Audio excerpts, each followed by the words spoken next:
to do to seal the championship, so I'm happy. It is indeed, and the opportunity to be on one of these Ctas, how did the opportunity come about, and what do you hope to do in the future? I actually saw it in the Bike Rider magazine and been wanting to get into racing for a while, but didn't really have the funds to do it, and so when this came up, just decided to go for it. You have indeed, you've turned it to be a winner. What are you going to do next year? I'm thinking about 300 Super Sport, but I'll see what happens. Isn't that great to see? There he goes, folks. There is your champion, Thomas Newton. Well done indeed. For the fantastic Gixxer Cup, its debut year, it's been an outstanding success and thoroughly deserve it as we take our podium and more of our racing coming here today.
Must remember to turn that mic back on. Various people are using it, and one of us has got the habit of putting it down off, and the other one doesn't pick it up, and now I'll put my hand up, say guilty.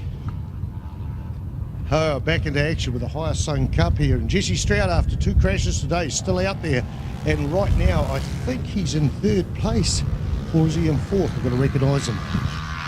A 5-lap journey for the last race for the HCupR3 Cup, the support class here at the New Zealand Superbike Championships. Out the front it is Andy McLaughlin. Has that changed position at turn 1? Grant Cullen, Jesse Stroud, Michael Patchett, Alex Butson, Jacob Stroud, Lauren May, Sean Parker, Josh Augustin and Richard Cochran ready to come on. He's a lapper. He's right at the tail of the field. Love these people because if there's no firsts, if there's no last places, there's no first. So he's going to learn about this, and he's getting help with his bike set up for learning how to ride this HCupR3 Cup faster and faster. And part of that is a setup, and the knowledge is hard to get, but I tell you what, there's a lot of knowledgeable guys out here on the track. Jared Love. Yeah, this is looking like a pretty tight little one out the front there. We've got like a 7-pack into it. Bigger fields at some of the other days there, Spider. Like you said, Auckland Club, this has been a previously pretty hotly contested one. They've had endurance championships and quite a different lot of meetings.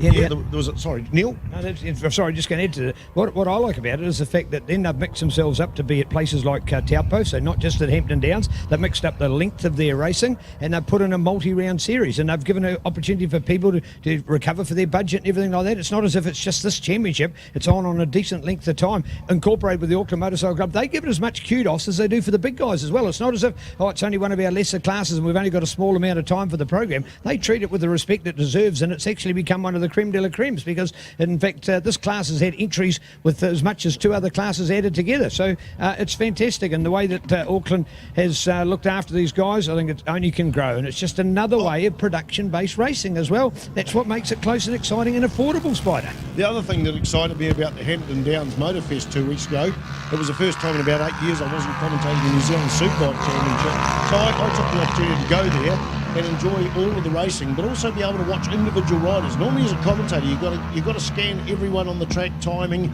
results and all that. So I did that, but one of the highlights of the weekend, there was many highlights of that weekend, was the Le Mans start. And a Le Mans start, for those that don't know it, all the bikes parked up on diagonals on the inside of the track at Hampton Downs, and there was about 25 or 26 of them. The riders all stood on the other side, and when the flag dropped, they had to run, do a sprint, start their bikes up. Obviously it took the assistance of somebody to hold the bike up, because they don't have side stands or anything like that. And that in itself is a spectacle. We used to have Le Mans starts in the Castrol 6 Hour until a massive crash there back in about 74, and it was about 8 bikes went down. Oh no, actually right up and through the early 80s, you know, it could have been Neville and Dave Hiscock, Vince Sharp and that doing Le Mans start, but it's not often in New Zealand motorcycle racing we get Le Mans starts, Neil Ritchie. Yeah, certainly they might be in the off-road scene and we see them for cross-country and the likes, but certainly not on the tar seal. And of course it gets its name from doing that. It's where scratch racing came into its own from the point of view of it being a sort of a handicap supposedly, or a way to split the field up and getting that kind of start. So great to see. Just making a mention again, folks, that the bar is open. Not for riders nor for their supporters, but for members of the public. You're most welcome. The great thing about the bar, as well as an opportunity to refresh yourself, it's got the grandstand viewing free of charge incorporated with it. So come up the stairs here, find the Tauhara room, and that's where the bar is. You can buy yourself a drink and sit back and enjoy this brilliant racing. Oh, I will just interrupt there, Neil. You said it's not for riders. Of course, it's not for riders still competing, but a lot of people have done their championships now. So once they've packed up, they can go up and watch the last few races. So it was the same as earlier on, but there was still people still riding, and team mechanics. There's no alcohol allowed in the pits if you're still competing, not allowed in the pits at all. So this gives a perfect opportunity. I don't know, we've got a big screen with the Ctas on there because we've enjoyed the coverage. First time at a national championship where Collingwood has had 2 live cameras as well as 3 static, and that brings itself a problem in itself. Is he's doing the filming and that, and a normal filming system would have a wall full of all the cameras that are going and pick which one. So he's got to do that as well, plus the red flags, plus the results. Outstanding. Good to have Ctas back here. What a massive battle going through the infield there. Yeah, great to see the Carl Cox Motorsport Hire Sun Cup. This is the attribute of what we all love to see, similar-based motorcycles, and there is some good policing that goes on with these bikes as well to follow how we go. Michael Patchett in there is the best time out there at a 153.663. The interesting feature as well of these is that although they are 250s, they're not as performance-based as some of the other Japanese-made motorcycles, so to put them in here, these bikes have got longevity. They do last, and of course, there's a total network for them, so there's all the parts and the support and the services, and it is arguably the cheapest motorcycle class to race in the country, Jared, because of the fact that you haven't got a premium motorcycle, you've got one that's totally affordable, and this is the way to go racing. It's a great series to watch, and just one thing that I noticed out there, I love watching little Jesse Stroud's style. I mentioned on it before, he's so small he has to actually stand up on his foot pegs while he's going down the front straight to hide his little head in underneath that screen.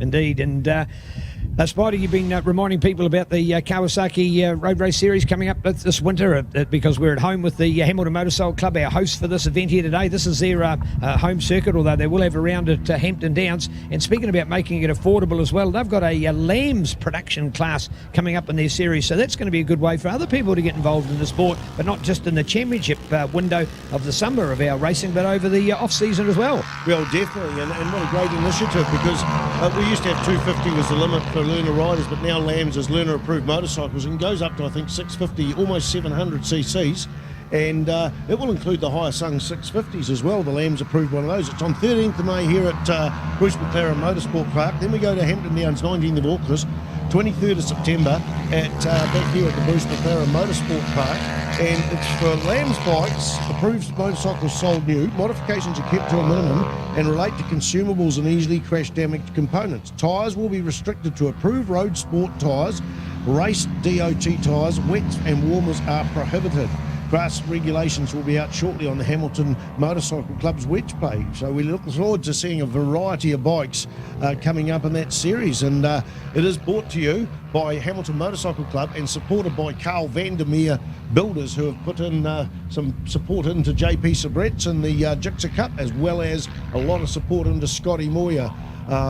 The Scotty Moyer who won the last Superbike Cup, the local band. So see, Carl Vandermeer Builders, are they going to get business off it? Unlikely. They're just another company putting up their money because they love the sport. Here, Spider. Brilliant words indeed. What a day we're having here today, folks, for our New Zealand Superbike Road Race Championships finale. Down to the wire with some exciting racing still left in classes like Supersport 600 Superbikes and sidecars, to name but some. But this is the Carl Cox Motorsport Hire Sung Cup. All of these bikes are Hire Sung 250 Bentley's, the GTR motorcycle, not as competitive as other motorcycles that are available, but hey, more importantly, they're all the same. You put them on the bike, and they're very similar, of course, to these Lambs rules as well. Again, they're production tyres, and you can't do any performance enhancements to your bikes, and that's why you get it as close as we can watch it here at the moment. People like Sean Parker, Lauren May, Josh Augustine, but of course remembering as well that Jacob Stroud was the winner. This class was actually decided for the 27-2018 racing season back at Hampton Downs 2 weeks ago in conjunction with the Mike Pero Real Estate Moto Fest, but this has been a bonus round put on here today, just a little bit more racing, but not the title on the line. And as Spider's been talking about, some clutch starts off the line, but also the Le Mans starts, and we've been talking about the fact that they were varying race duration and at different events that they've been covering. But the Auckland Motorcycle Club have generally been the host of this, and great that the Hamilton Motorcycle Club, who are the hosts of this fourth and final round of NZSBK, are also putting on the Carl Cox Motorsport Hire Sun Cup. Okay, right out in the front as of the last lap, Andy McLaughlin, followed by Jesse Stroud, the fastest man on the track, 1:53.513. Grant Cullen, followed by Michael Patchett, Alex Butson, Jacob Stroud, Sean Parker, Laura May, Josh Augustin, Richard Cochran. Looks like he's retired. No, he might be that lapper that, yeah, he's still possibly coming round. But one of the other great things about this sport, particularly up at Hampton Downs, we've got the likes of Jacob Stroud, former Superlight New Zealand champion. We've got Avalon Biddle that was out there quite often. Now, they are benchmarks in New Zealand racing. You've seen Avalon Biddle being the first female to win fair and square a Super Sport 600 race ever in the history of New Zealand. One of our top classes out there, one of our most competitive classes. Now, she can go along there, and has done, and run in the Hire Sun Cup. And that means you've got a benchmark, know where you can fit elsewhere in the world. And one of the reasons I think she was, well, she's gone strong all season, but she was very strong last weekend. I wonder it was all the time she'd spent in the Hire Sun Cups learning that new bit of the track. But she's proved that wrong, because she'd come here and had a win, as well as a couple of second place so far this weekend. The battle is on. Andy McLaughlin there, followed by Jesse Stroud coming on to the front straight. We've got 3 laps to go. Who's it going to be? It is Andy McLaughlin still with Jesse Stroud followed there. There's about 100 metres back to 22. Grant Cullen, Michael Patchett, no change amongst those two bikes. That's for the third place on the podium. We go back a little bit further, and it's Alex Butson, 18, Alex Butson, yes. We're expecting Jacob Stroud in the front of these 4 bikes. These guys have been battling it out all the way through the race, yeah. In fact, Stroud has been relegated back 1 or 2 positions there. Yeah, two. It was Sean Parker, Jacob Stroud, Laura May, Josh Augustin there. I think that's about our third lunch today, Neil. I'll just chuck them over my side. What great racing. You touched on it with the Le Mans start. The only other Le Mans start that I've sort of seen is the Castrol 6 Hour, which we need to touch base on. Great event up there. Formerly won by the REIT team Honda, DNA and stuff. It was great to be a part of that one. You're talking about the one at the Motul? Yeah, the Motul 6 Hour. Yep. So that's about the only other one. There was a Le Mans start down at Invercargill at the Burt Munro, which I tripped over a fence and got the worst start in the universe over.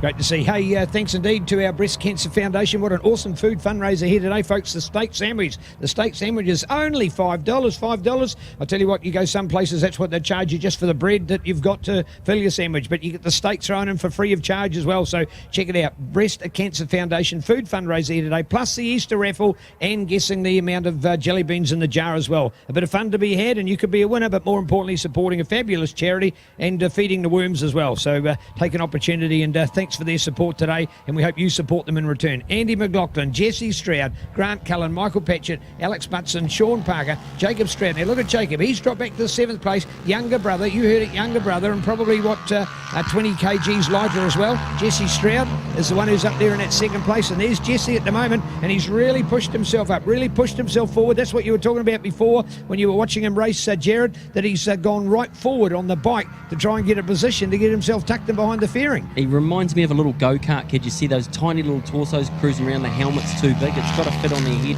and have a little bit of protection. But yeah, the boys were out there watching. Oh, sorry guys. Thank you.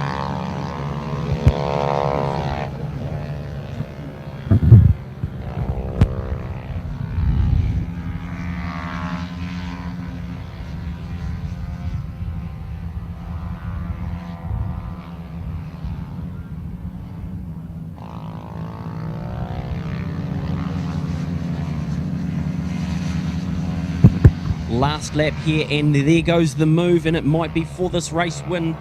Little Jesse Stroud, I don't know, I can't see over there, Neil, if he's standing up, but definitely standing up on his foot pegs when he comes past me on the front straight, and it's a great little technique to see. Well, it's sort of almost like he's going to do a spring, isn't it? Because he's got to get himself up on the fairing to get his head in behind the fairing, because if he just leans forward, he's got too much of his body up onto the tank itself, so he's actually got to push himself up. It's as if he's about ready to take off for the 100-metre dash off the blocks at the starting line. There was a different technique in Australia to stop the anti-slip, and you were actually sitting up on the tail unit. He can't even get there, so he's sitting up on top of the front tank. He's that small. Great to watch. This is the Higher Sun Cup, proud to be part of our racing here with this final round of New Zealand Superbike Road Race Championship. These guys are not going for national points. This is effectively a regional or a club series, and they wrapped their championship 2 weeks ago at the Motorfest at Hampton Downs, so getting a bonus race in here today. But more importantly, I'm sure getting an opportunity to ride the different tracks. And this fantastic Bruce McLaren Motorsport Park joins it here today. People like Sam Davidson calling it his favourite today. I think that's a great call, because here's the man from the South Island, and he calls this his favourite track in the country. And I remember in the first part of it, a lot of people took a little bit of time to get used to it and respected it, and perhaps it's sort of been one of those innocent kind of a tracks that we're not in a greater population zone here in Taupo in the centre of the North Island, so it's not a favoured track